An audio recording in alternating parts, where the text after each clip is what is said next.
प्रशांतांना Shejal youth foundation कवठेमंका यांच्या वतीनं market कमिटीचे सभापती प्रशांतांना शेजाळ यांच्या वाढदिवसानिमित्त भव्य सायकल रेस स्पर्धेचं उद्घाटन करण्यात आलं।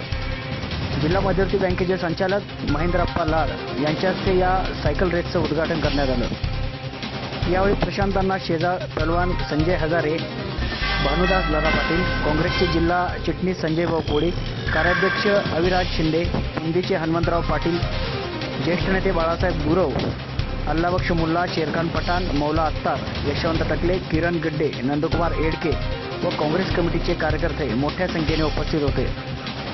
यावेळी प्रशांतांना शेजाळ यांचा वाढदिवसही उत्साहात साजरा करण्यात आला।